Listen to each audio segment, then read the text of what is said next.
বাড়িতে বসে যারা নিজেরাই গ্রাফটিং করেছেন, বিশেষ করে এই মৌসুমে আম গাছের গ্রাফটিংয়ের 20 থেকে 30 দিনের ভিতরে গ্রাফটিংয়ের স্থানগুলো থেকে নতুন কুশি গজাতে শুরু করবে। কুশি যখন গজাবে ঠিক সেই মুহূর্তে আপনার প্রথম যে কাজটি সেটি হচ্ছে এই পলিথিন পেপারটি তুলে দিতে হবে। দেখেন আমাদের এখানে যে গ্রাফটিংটা করেছিলাম, দেখেন অনেক সুন্দর হয়েছে এবং এখন এটির পলিথিন আমরা তুলে দিলাম। এভাবে পলিথিন তুলে দিতে হবে। পলিথিন তুলে দেওয়ার পরে বাকি আর একটি কাজ আছে, আপনার খেয়াল করতে হবে গ্রাফটিংয়ে যে স্থানটায় আপনি গাছের জোড়া দিয়েছেন সেই জায়গায় যদি ভালোভাবে লেগে থাকে অবশ্যই পলিথিনটা খুলে দেবেন। আর যদি বোঝেন যে না এখনও পরিপূর্ণভাবে সেখানে জোড়া নেয়নি, যদি জোড়া না নেয় তাহলে সেখানে আরও একটু সময় নিয়ে এরপরে পলিথিন পেপারটি খুলবেন। তো এই অবস্থায় আপনারা আর যে কাজটি করতে পারেন সেটি হচ্ছে এই গ্রাফটিংয়ের স্থলে ছত্রাকনাশক স্প্রে করতে পারেন। যেহেতু নতুন পাতা আসবে আর নতুন পাতায় যখন পানি লাগবে তখন কিন্তু ছত্রাকের আক্রমণটা হতে পারে। যেমন আমরা ইতিমধ্যেই এই গাছের এই যে দেখেন এখান থেকে কুশি এসেছে এবং সেখানে কিন্তু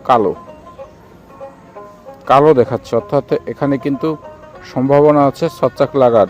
তো এই রকম যদি পরিস্থিতিতে হয় তাহলে অবশ্যই ছত্রাকনাশক স্প্রে করে দেবেন। ছত্রাকনাশক যখন আপনি স্প্রে করবেন তো সেক্ষেত্রে এর কার্যকারিতা অনেক ভালো হবে, মৃত্যুর হার খুব কমে যাবে। যে কোনো ধরনের ছত্রাকনাশক করতে পারেন আপনি। এক্ষেত্রে কপার অক্সিক্লোরাইড গ্রুপের ছত্রাকনাশক বেশ ভালো কাজ করে।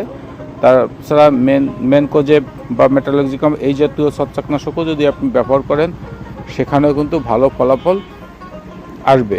আমরা এই গাছে 3টি জাতের সায়ন দিয়েছিলাম, একটি দেখেছি আরেকটি হবে, কিন্তু একটি নষ্ট হয়েছে। যেটি নষ্ট হয়েছে সেটি হচ্ছে এই গাছটি নষ্ট হয়েছে। আমরা পুনরায় একে আবার করব না এখনও নষ্ট হয়নি বোঝা যাচ্ছে।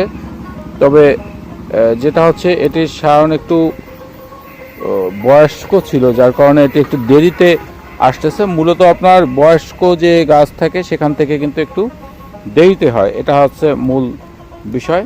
তো আপনারা যারা বাড়িতে বসে এটা করতেছেন তাদের কাছে পরামর্শ থাকবে যখন যে সায়ন বের হয়ে যাবে সেটি পলিথিন খুলে দেবেন এবং পলিথিন খুলে দেওয়ার শেষে যেটা করতে হবে সেটি হচ্ছে সেখানে ছত্রাকনাশক স্প্রে করে দেবেন। ছত্রাকনাশক যদি স্প্রে করা যায় তো সেক্ষেত্রে নতুন এই গাছের কলমটি সুন্দর হয়ে যাবে। তো বন্ধুরা, আজকের ভিডিওতে এ পর্যন্ত শেষ করছি। সবাই ভালো থাকবেন, সুস্থ থাকবেন।